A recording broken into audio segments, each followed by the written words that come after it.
Apakah Indonesia benar-benar gagal menjalankan demokrasi? Atau justru sejak awal kita salah memahami apa itu demokrasi?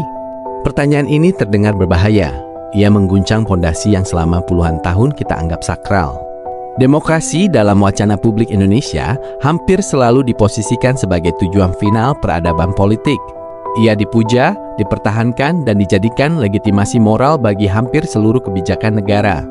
Namun ironisnya, semakin demokrasi dipraktikkan secara prosedural, semakin jauh negara ini dari keadilan, kebijaksanaan, dan kesejahteraan substantif. Indonesia tidak kekurangan pemilu, kita tidak kekurangan partai politik, kita bahkan tidak kekurangan kebebasan berbicara. Tetapi yang semakin langka adalah kepemimpinan yang berilmu, kebijakan yang rasional, dan negara yang diselenggarakan dengan kebijaksanaan kolektif. Di titik inilah kita perlu berhenti sejenak, bukan untuk menolak demokrasi secara emosional, tetapi untuk membedahnya secara ilmiah dan jujur. Dalam tradisi intelektual Nusantara, bahkan jauh sebelum Indonesia berdiri, kita mengenal konsep musyawarah. Musyawarah bukan sekedar proses pengambilan keputusan, melainkan metodologi kebijaksanaan.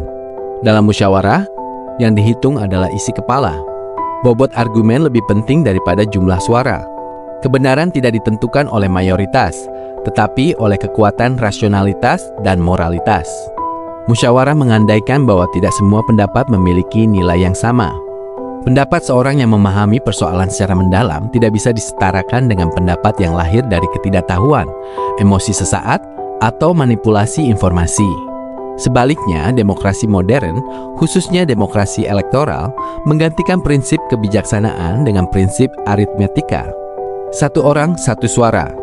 Semua suara dianggap setara. Jumlah mengalahkan kualitas. Inilah titik awal masalah.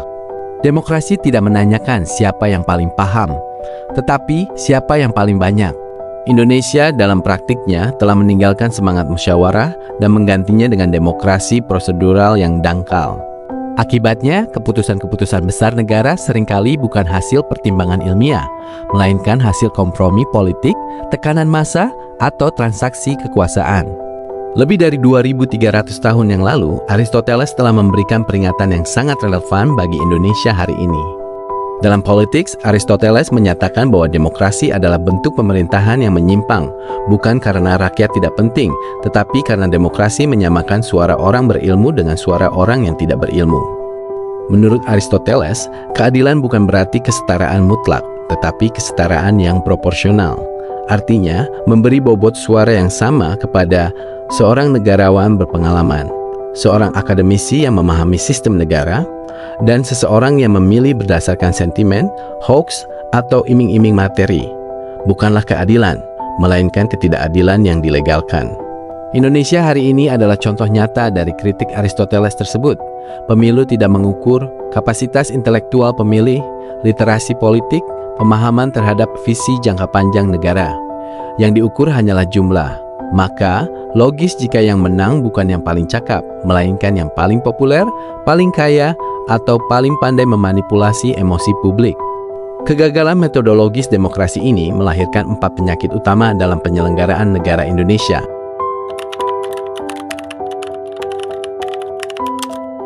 Pertama, timokrasi adalah bentuk pemerintahan di mana kehormatan dan kekuasaan ditentukan oleh kepemilikan materi. Dalam konteks Indonesia, politik menjadi sangat mahal. Kandidat harus memiliki modal besar atau sponsor oligarkis. Biaya kampanye mendorong korupsi struktural sejak awal. Akibatnya, negara tidak dipimpin oleh mereka yang paling mampu, tetapi oleh mereka yang paling sanggup membayar harga politik. Jabatan publik berubah menjadi investasi, bukan amanah. Pemimpin yang lahir dari sistem ini tidak lagi bertanya apa yang terbaik untuk negara, melainkan bagaimana mengembalikan modal dan membayar utang politik. Secara teori, partai politik adalah saluran aspirasi rakyat. Namun dalam praktik Indonesia, partai justru menjadi gerbang sempit yang dikuasai segelintir elit. Ciri oligarki partai, kandidat ditentukan oleh elit, bukan kader terbaik. Dinasti politik berkembang subur. Ideologi partai kabur, yang tersisa hanya kepentingan elektoral. Rakyat hanya diberi ilusi pilihan. Mereka memilih dari daftar yang telah disaring oleh oligarki. Demokrasi berubah menjadi ritual 5 tahunan, bukan kedaulatan sejati. Demokrasi chauvinistik muncul ketika mayoritas merasa selalu benar hanya karena jumlahnya lebih banyak. Hidup Jokowi!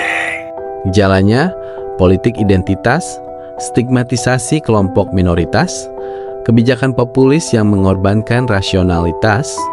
Dalam iklim seperti ini, kebenaran ilmiah sering kalah oleh sentimen massa. Keputusan negara tidak lagi berlandaskan data dan kajian, tetapi pada apa yang paling disukai pemilih hari ini. Demokrasi kehilangan wataknya sebagai alat pencari kebenaran dan berubah menjadi mesin validasi emosi kolektif. Inilah ironi paling tragis, demokrasi yang seharusnya mencegah tirani justru melahirkannya. Tirani modern tidak datang lewat kudeta, tetapi lewat pemilu. Pemimpin yang tidak memiliki kapasitas kenegaraan, minim pemahaman sistem, namun memiliki legitimasi elektoral. Menjadi aristokrat karbitan, berkuasa tanpa kebijaksanaan, berwenang tanpa kedalaman intelektual. Pemilu memberi mereka legalitas, tetapi tidak memberi mereka kualitas. Masalah Indonesia bukan sekedar pada individu pemimpin, melainkan pada metode memilih dan cara berpikir politik itu sendiri. Demokrasi yang memuja jumlah tanpa mempertimbangkan kualitas adalah demokrasi yang bunuh diri secara intelektual. Ia menghancurkan musyawarah, menyingkirkan kebijaksanaan, dan melahirkan negara yang berjalan tanpa arah jangka panjang. Ini bukan seruan untuk kembali ke otoritarianisme. Ini adalah ajakan untuk mendewasakan demokrasi, atau bahkan melampauinya, dengan mengintegrasikan kembali musyawarah, meritokrasi, dan rasionalitas dalam sistem politik.